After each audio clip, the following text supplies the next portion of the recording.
When I first arrived at Oak Haven Pines, a mid-sized condominium complex nestled in the outskirts of an American suburb, I was looking forward to a tranquil life free from the stress of big city hustle. The development's well-groomed lawns and tree-lined streets offered a gentle charm. Neighbors waved hello in passing, and families strolled with dogs at dusk. A small pond shimmered near the entrance, complete with a footbridge that led to the main residential area. Everything radiated a welcoming air, hinting at a peaceful community. During my tour of the property, the real estate agent boasted about the well-managed Homeowners Association, HOA, that kept the grounds pristine and settled disputes quickly. I liked the idea of an organized association that would ensure property values stayed stable. The monthly dues were reasonable, covering landscaping, basic maintenance, and security. The agent did mention that the HOA could be strict, but I shrugged. Most suburban developments had rules, and I was used to that. I bought a two-bedroom corner unit near the front gate, drawn by the convenience of easy access in and out of the property. My place overlooked a row of decorative hedges and a paved roadway that curved toward the shared visitor parking lot. A short path from my unit led to the mailboxes, the clubhouse, and that large parking area designated for guests. In theory, it was well located. Initially, my life at Oak Haven Pines was serene. Mornings found me sipping coffee on the small balcony, appreciating the quiet. Evenings I spent unpacking or meeting friendly neighbors, many of whom had lived there for years. They'd mention the usual HOA quirks. Make sure your trash isn't left out too long, or watch the color of your blinds from the outside, as they must match the building scheme. Standard stuff. It all seemed manageable, until I crossed paths with the true force behind the HOA's more draconian tendencies, Brenda Karen Arnett. She was in her mid-50s, with short, carefully styled hair that never seemed to shift in the breeze.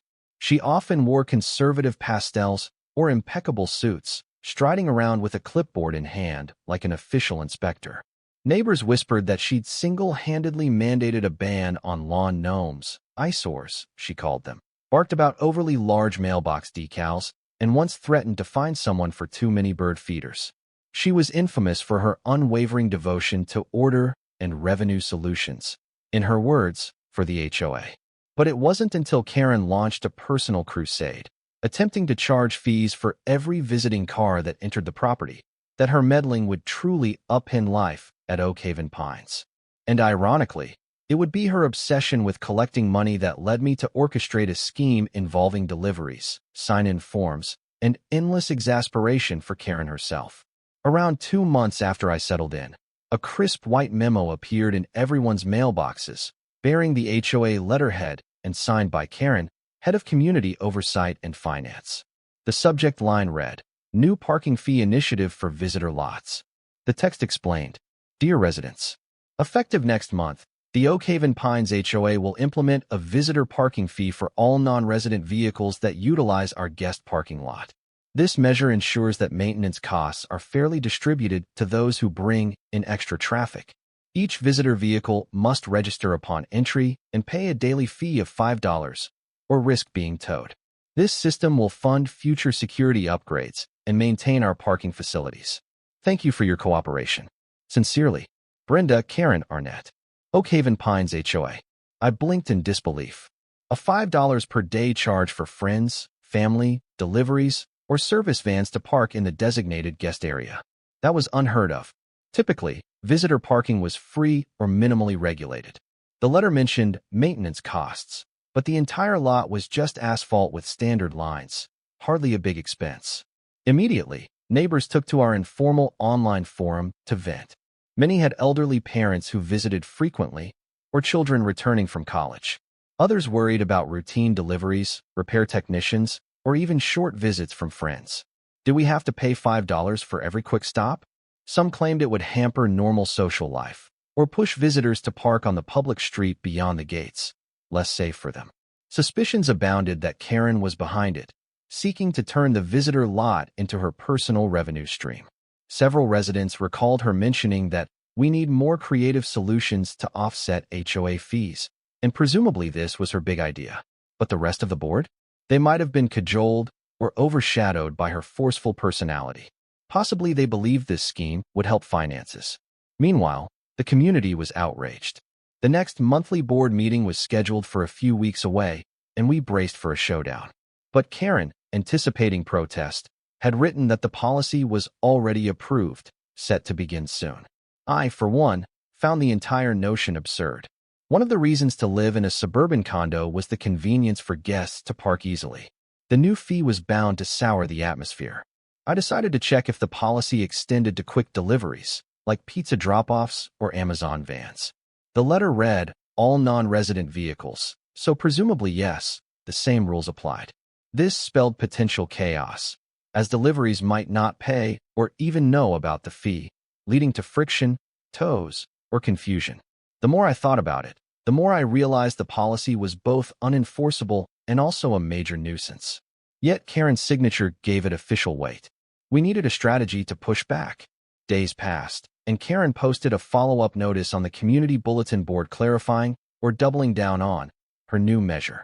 Each non-resident car must check in at the security kiosk at the gate. The driver pays $5 for a daily pass, which must be displayed on the dash. Non-compliance can lead to a $50 fine for the host resident. She emphasized that non-resident vehicles cause extra wear and tear, and the HOA must recoup costs. She also wrote that this measure would reduce unnecessary traffic, as if guests were a plague. Many found her logic flimsy. Oak Haven Pines was not some high-traffic commercial plaza. It was a tranquil condo neighborhood. Sure, the roads might get used, but visitors typically came to see family, fix appliances, or deliver packages. The meeting was still a week away, so for now, we faced an unstoppable decree. Some folks debated ignoring it, but the letter threatened towing. Others planned to park visitors on the public street outside the gates, though that was inconvenient. Meanwhile, Karen patrolled as if the fee was a done deal. She boasted that the revenue could fund enhancements, so we can eventually lower monthly dues. But no one believed a few $5 day passes would drastically slash dues, especially if people avoided the lot entirely. One neighbor, Paula, approached me with a complaint. My mother visits daily to help with my kids. Paying $5 each day is $150 a month. Ridiculous. Might as well rent her a spot. But the policy doesn't even allow monthly passes for visitors, just daily fees. Another friend, Ravi, worried about deliveries. Will they just skip delivering if asked for $5 at the gate? This is insane. Indeed, the confusion extended to the local pizza place or Instacart drivers, who wouldn't want to pay.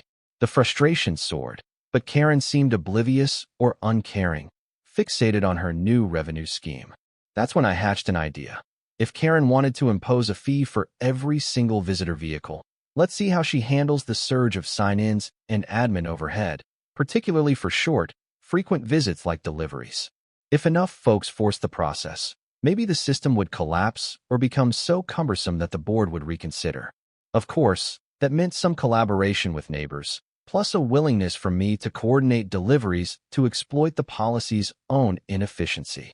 Days before the new policy took effect, I quietly shared my plan with a circle of neighbors who were also frustrated. The gist: we'd arrange for as many short visits and deliveries as possible to arrive at the gate, each requiring a sign-in, and if demanded, a $5 fee. But here's the twist. The policy stated that if the driver refused or was uncertain, they'd have to call the hosting resident, who'd speak with Karen or the gate staff. If the policy was official, then Karen or her designated person had to handle the administrative overhead. We'd exploit that by scheduling repeated, small deliveries, food orders, grocery drop-offs, packages, even family coming for short visits, so that Karen got flooded with calls for permission or sign-ins. Some neighbors predicted that the gate staff, not Karen, would bear the brunt. But Karen had insisted that all fees must be recorded properly, so presumably she or the security kiosk staff would keep meticulous logs. If the system were a fiasco, residents would complain, and she'd be forced to man the kiosk or respond to a barrage of calls. The strategy was a bit petty, but we believed it could highlight how impractical her policy was. Sure enough, the day the policy launched, all visitors encountered a new "Stop Here" sign at the gate, instructing them to check in. The gate staff, looking stressed, explained the $5 daily pass. Some visitors paid, some balked and called their resident host. Each time, the phone lines rang in the HOA office or Karen's direct line, since she insisted on overseeing compliance. The fiasco began. But I had a bigger idea, to direct not just typical visitors, but to orchestrate a flood of micro-deliveries. I started ordering groceries in smaller batches, splitting them into multiple deliveries per day. Another neighbor, who usually shopped once weekly, decided to schedule daily deliveries for single items. Some folks ordered dinner from multiple restaurants in separate orders, and each driver had to pass the gate. The more the system jammed up with short visits, the more calls or sign-ins had to be processed. Soon, the gate staff was exasperated, calling Karen to clarify payment forms or asking if we could waive certain fees for a 5-minute drop-off. But Karen refused to compromise. She insisted every non-resident vehicle must pay. That meant every Amazon driver, every pizza or Chinese food driver, every florist truck, all needed a pass or a sign-off. We hammered her policy with volume. Within just a couple of days, the entire arrangement crumbled into comedic chaos. Delivery drivers fumed at the idea of shelling out $5 for each short drop. Some refused, turning around at the gate, which triggered neighbor complaints about missed packages or cold pizzas. The gate staff began calling residents. Your visitor refuses to pay. Are you covering the fee? Then the resident might say, I'm not paying. Call Ms. Arnett. Another phone call. Another argument. Meanwhile, Karen had to sign off or clarify each scenario. Residents hammered her phone day and night. She rarely answered personally, so messages piled up. The gate staff threatened to quit if they had to deal with endless arguments over $5 fees. Karen tried to remain steadfast, claiming, we must enforce the policy consistently. But the volume was too high. People intentionally scheduled multiple small deliveries. A neighbor recounted how an Amazon driver arrived with 3 separate packages, each in a separate trip over 2 days. She'd ring the call box each time, leading to more confusion. Another neighbor with a large family had relatives visiting daily, each time referencing the official policy, asking for Karen's sign-off if they didn't want to pay. The phone lines at the HOA office practically melted. One morning, I overheard the gate guard, Manny, on the phone with Karen. Ma'am, I have a truck from a plumber's company. Says he's here for a 30-minute job. He won't pay $5. He says talk to the homeowner or Ms. Arnett. I have 2 more cars waiting. This is insane. Could we get a better system? The frustration in Manny's voice was palpable. Karen refused to yield, insisting Manny either demand the fee or direct the plumber to speak with the homeowner, who in turn might direct him back to Karen. The plumber threatened to leave if forced to pay. Meanwhile, the homeowner was calling the HOA in fury. The entire chain locked up, culminating in Manny cursing under his breath. I can't do this all day. As stories of these fiascos spread, many neighbors realized our plan was working. The system was unsustainable. Karen was being bombarded with inquiries, forms, disputes. She ended up spending her days drafting permit forms or responding to gate calls. She'd rummage through paperwork, issuing day passes or scolding staff. Instead of generating easy revenue, the policy backfired, creating a logistical nightmare that drained Karen's time and tested everyone's patience. The meltdown escalated. Karen's usual composed facade cracked under the pressure. She'd storm around, phone pressed to her ear, scolding the gate staff for not collecting enough fees or letting certain vans in. The staff retorted that half the visitors refused to pay, demanding to speak to Karen or the host resident. Meanwhile, the host residents often told the visitors to call Karen directly. It was a circular pattern of blame and frustration. People who normally had single large grocery deliveries started splitting them into multiple small deliveries to intensify the confusion. A neighbor joked that they scheduled milk delivery at 9 a.m., bread at 10 a.m., produce at noon, each time causing the driver to stop at the gate, leading to another standoff. Another neighbor had frequent visits from a caretaker for an elderly relative, refusing to pay daily. The caretaker basically told the gate staff, I'm not paying. If Ms. Arnett wants to take it up with me, she can come out and sign a form. So the caretaker parked at the gate entrance, blocking traffic, until Karen or someone authorized them to pass. This jammed the entrance for others. Tempers flared, overshadowing the entire policy's point. Karen tried emailing residents, scolding them for deliberately complicating deliveries. But that only spurred more defiance. People wanted to highlight how absurd the system was. She tried to institute an online prepay system, but the board hadn't approved it, so it had no official backing. The board was absent from this fiasco, likely overwhelmed themselves or not anticipating such chaos. They realized Karen's measure had turned the front gate into a war zone of angry drivers, confused staff, and endless calls. Finally, after a few weeks of near-constant meltdown, Karen realized she was fighting a losing battle. The visitor parking lot lay half-empty most of the time, as folks avoided it, yet the gate area was clogged with short-term drop-offs refusing to pay or demanding to speak to her. The HOA's revenue from the few who did pay was negligible, maybe a few $100s total, dwarfed by the staff overtime needed to handle sign-ins. The fiasco was unsustainable. If the rest of the board had initially backed Karen out of gullibility, they now recognized the enormous negative blowback. An emergency HOA meeting was called to address the visitor parking crisis. The board and about 60 residents packed into the community hall. Karen, looking exhausted, sat at the center with piles of notes in front of her. The board president, Mark, hammered the gavel. "We're here to discuss the issues arising from the new visitor parking fee policy. We've received numerous complaints and practical difficulties. Let's open the floor for comments." Hands shot up. People recounted the nightmares: missed deliveries, blocked entrances, constant phone calls. Manny, the gate guard, was invited to speak. He described how he was stuck in arguments daily. "I'm one man at the gate. I can't process everyone's fees. Half the time they won't pay, so I call Ms. Arnett, who rarely picks up. Meanwhile, cars line up behind them, honking. It's chaos." Another staff member nodded, confirming that morale was low due to the constant stress. Karen interjected, her voice tense. "We must be consistent.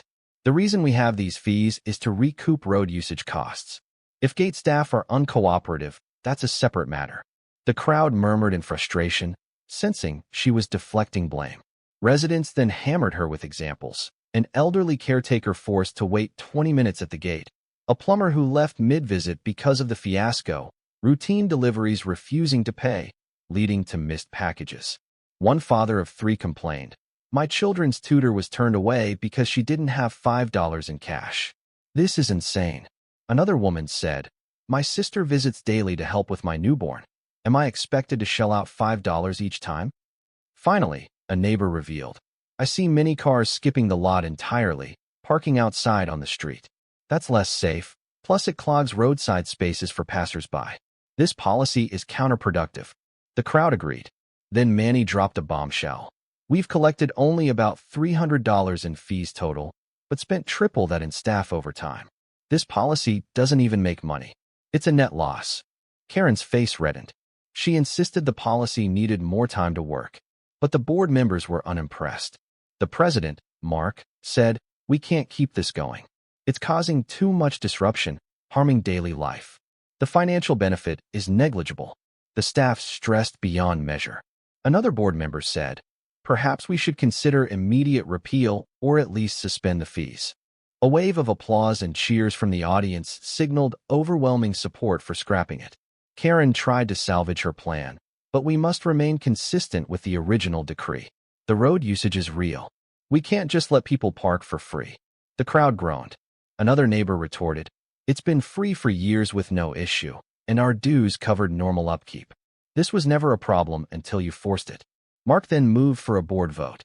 4 out of 5 members, including Mark, voted to repeal the visitor parking fee entirely. Karen stood alone in opposition. The motion passed, effectively canceling the entire scheme. The audience erupted in relieved applause. With the vote, the board announced an immediate suspension of the visitor fee policy.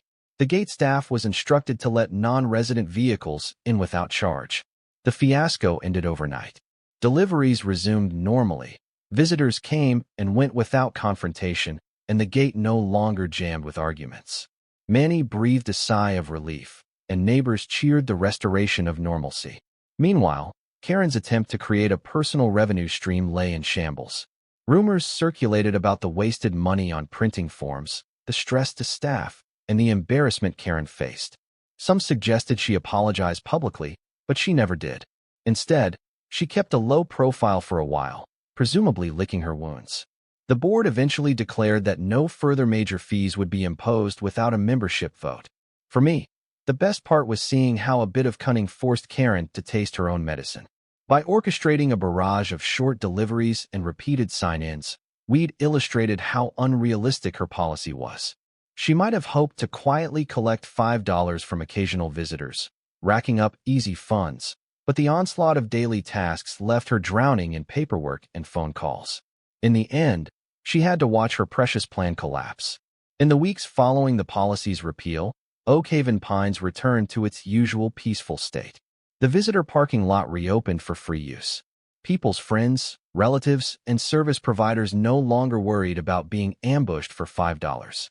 Deliveries proceeded without a hitch. Manny, the gate guard, no longer spent his shifts fighting or calling Karen. The entire environment felt lighter.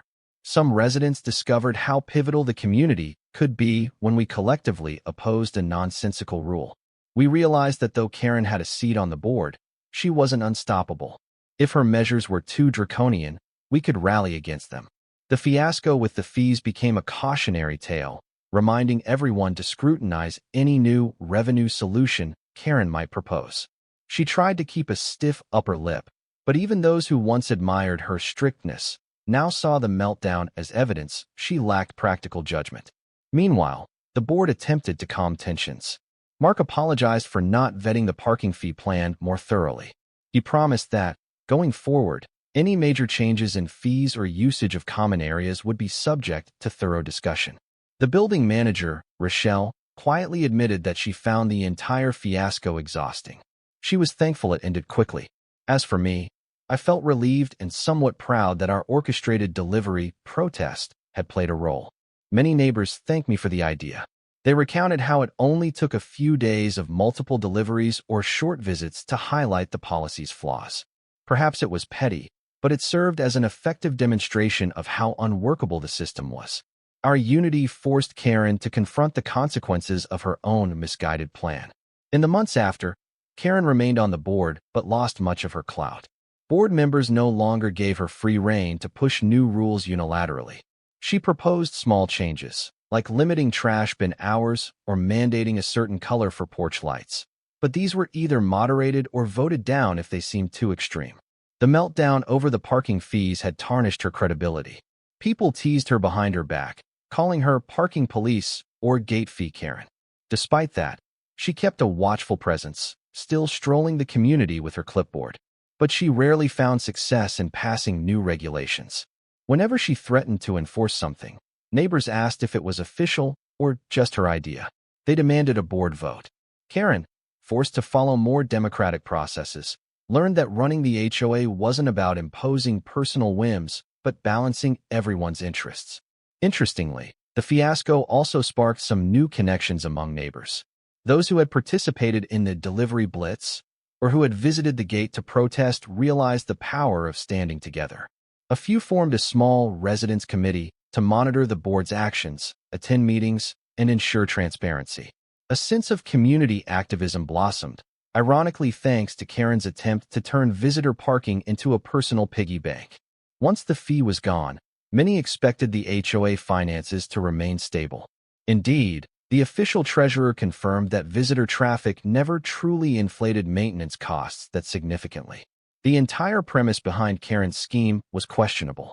Freed from the fiasco, the board found simpler ways to fund minor improvements, like more efficient lighting or an updated clubhouse carpet, through mild monthly dues increases or by using existing reserves responsibly. Residents mostly accepted that approach, preferring a modest due adjustment over a chaotic fee policy for visitors. In an amusing twist, one small chunk of money did come from the fiasco. The handful of fees collected early on, around $300 or so, remained in the HOA accounts. The board decided to use it to buy new plants for the community garden near the entrance. Some joke that Karen's ill-fated plan at least gave us a few more flowers, ironically brightening the main gate. The next time Karen marched by that flower bed, neighbors teased that she was admiring the only profits from her parking fiasco. She didn't find the joke funny, but at least the rest of us got a chuckle. Word about the visitor parking meltdown spread around. People from neighboring communities asked if it was true Oak Haven Pines had tried to charge every pizza driver $5. The rumor grew comedic in retellings, painting Karen as a ridiculous figure. Some new residents who heard the tale asked, "Wait, was that for real?" And the older ones would laugh, replying, "Oh yes, it was real," but ended in epic failure. Neighbors recounted how deliveries clogged the gate, how Manny nearly quit from frustration, how Karen spent hours each day fielding calls about short visits. Some outsiders found it unbelievable that a single HOA official could attempt such a measure. But we assured them it happened, and it was undone by collective pushback. That narrative became part of Oak Haven Pines lore. Remember the time Karen tried to charge visitor parking fees? We turned her own policy against her with Deliveries until the board had to repeal it. Despite all the drama, life in Oak Haven Pines resumed its calm suburban rhythm. The fiasco served as a cautionary example.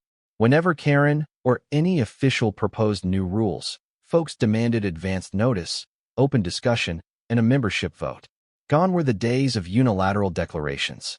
For me, it was a relief to see the community reassert control. We might have ironically created a more balanced HOA culture thanks to Karen's overreach. Months later, an unexpected event gave Karen a small taste of humility. Her own sister visited from out of state. Because no policy existed to hamper visitors, she easily parked in the guest lot. But ironically, had Karen's fee rules still been in effect, her sister would have had to pay $5 daily or bug Karen for a pass. That highlight, recounted by a neighbor who saw them chatting, underscored the hypocrisy that, if the policy had stuck, even Karen's family would pay or cause a scene at the gate. Maybe that realization softened her stance somewhat. While she never outright apologized for the fiasco, Karen's approach changed. She began focusing on smaller, less disruptive tasks, like scheduling community yard sales or organizing holiday decor guidelines. She rarely invoked new fees or policed the gate. Perhaps the fiasco taught her that you can't forcibly impose charges on neighbors for everyday normal living without inciting rebellion. Eventually, a partial board turnover happened in elections, with new members joining who championed more open processes. Karen stayed on, but was overshadowed by more moderate voices. She grudgingly accepted being just one of many opinions, no longer the queen of the HOA realm. Over time, she might have realized that her attempts to treat Oak Haven Pines like her personal domain were doomed to fail if they inconvenienced everyone else so blatantly. In the end, the short-lived visitor parking fee vanished as quickly as it appeared, leaving behind a comedic memory of the meltdown it caused. Oak Haven Pines carried on with normal, free guest parking, just like most suburban communities. Visitors came and went freely, deliveries resumed without drama, and the gate staff never again had to hassle unsuspecting drivers for $5. The biggest takeaway was the sense of empowerment among the residents.